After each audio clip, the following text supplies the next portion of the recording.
Hello guys! Hello Scorpio! Welcome dito sa aking channel, Kapalaran 888 Scorpio. Alamin natin kung anong messages, vibration, gabay energy para sa lahat ng Scorpio. Ito ay money, career, financial reading for the month of January 2025. Okay, money and career na tayo guys. Wow! Scorpio. Okay, Scorpio. So, yung dalawang baraha mo is a positive confirmation about your money. Ibig sabihin, this year, especially during the first month of the year, 2025, you will be free from any stagnation, financial stagnation. Like for example, money.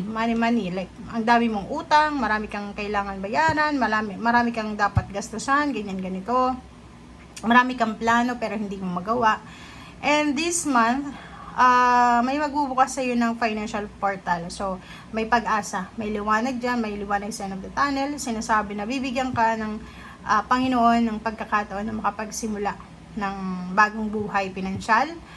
Bibigyan ka ng pagkakataon ng Panginoon na makuha kung ano talagang deserve mo na financial wealth and freedom. Okay? So, like for example, mayroon sa inyo dyan na you are free to decide kung anong gusto mo makapag-abroad, gusto mo magnegosyo, gusto mong lumipat ng business, gusto mong lumipat ng trabaho.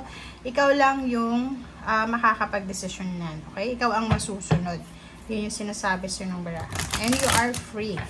Huwag mong isipin na kailangan mong i-consider yung sasabihin na ganyan ganito. Hindi.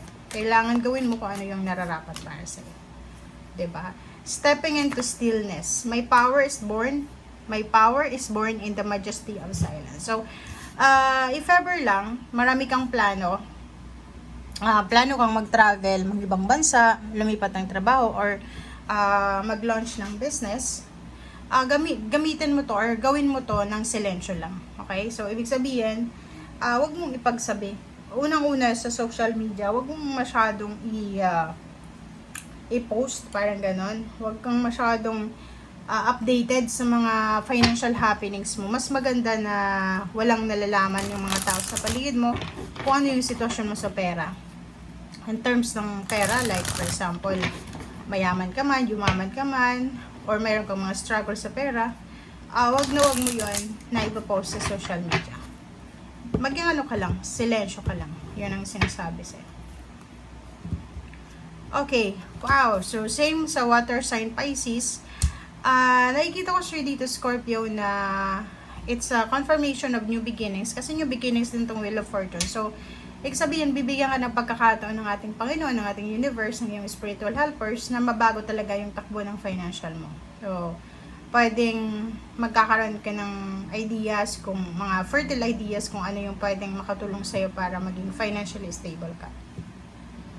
For example, sawang-sawa ka na sa kontrata mo or sa trabaho mo or sa business mo, bibigyan ka ng pagkakataon ng ating Panginoon na makapagsimula ng trabaho or ng pagkakakitaan na talagang yun talaga yung deserve mo, and at the same time doon ka mag-i-enjoy. Okay?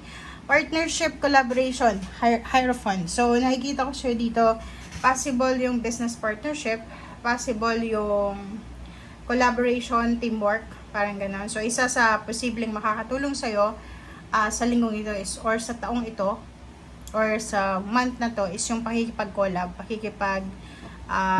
pakikipagtulungan sa ibang tao para sa pagtatagumpay.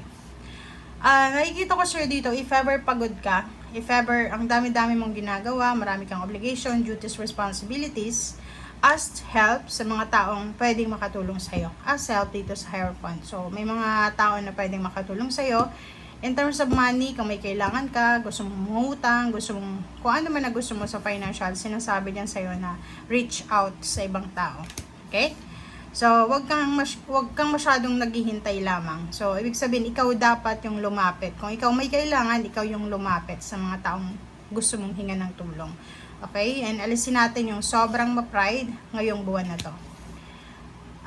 Nakikita ko na yun. So, talagang may pagbabagong magaganap. May magta-travel dito. May pupunta ng ibang bansa. May magta-travel sila from lugar na sobrang hindi maganda yung sitwasyon sa money. papunta sila doon sa lugar na mas kalmado, mas secured, mas peaceful. Okay? Seven of Swords. Nakikita ko sa'yo dito. Mag-iingat ka sa pagpirma ng kontrata. Okay? Yun lang. Sinasabi sa'yo dito, Scorpio, na mag-iingat ka sa pagpirma ng iyong kontrata, lalo na kung ang kaharap mo ay isang emperor. Yung emperor na to is ano siya, magaling siya, hindi siya magpapalugi, 'di ba? So, kailangan mong basahin yung mga kontrata na pipirmahan nyo, papeles, and if ever na hindi nyo maintindihan kung nasa ibang bansa kayo, humingi ka ng tulong sa mga tao, sa Hierophant, or kung sino man na pwede makatulong sa'yo, para maintindihan mo kung ano yung pinipirmahan mo dyan, or kung anong nakasulat yan sa pinipirmahan mo or sa paperman mo. Okay? So, Major Arcana din to. So, kung makikita mo dito, Major Arcana, 1, 2, 3. So, 5, 6 Major Arcana. So, nakikita natin dito na may travel, mayroong progress, merong mag-travel talaga, merong bibili ng sasakyan, bibili ng plane ticket, or any transportation ticket. Mayroong mapupromote, pero siya ay i-assign sa isang malayong lugar.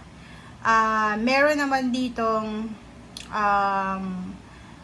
magiging parang stable yung kanyang financial or ang kanyang career, pero hindi ito sa lugar kung nasaan siya sa ngayon. Kailangan niyang umalis, kailangan niyang magpakalayo-layo. Okay?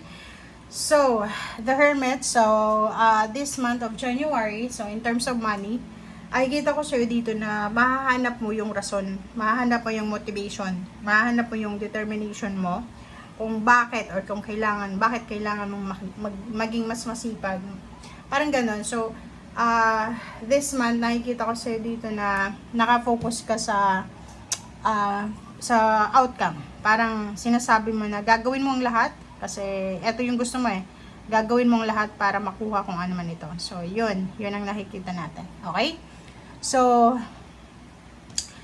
wag mong sayangin ang opportunity na to kasi Major Arcana, ibig sabihin maraming major happenings ang posibleng mangyari sa'yo. Bibigyan ka din ng Wheel of Fortune ng pagkakataon na makapagsimula, makapagplano, makapag-advance sa future mo. So, wag mong sasayangin kung ano man tong opportunities na to na parang inihaharap sa'yo ng ating universe. Okay? And if ever man, kailangan mo ng tulong, kailangan mo ng mga taong makakausap, yun nga, sa dokumento, papeles, huwag kang mag-atubiling magtanong. Okay, mas maganda magtatanong tayo para hindi tayo, hindi maiintindihan natin kung ano yung mga bagay-bagay. Okay, so thank you guys for watching. Bye!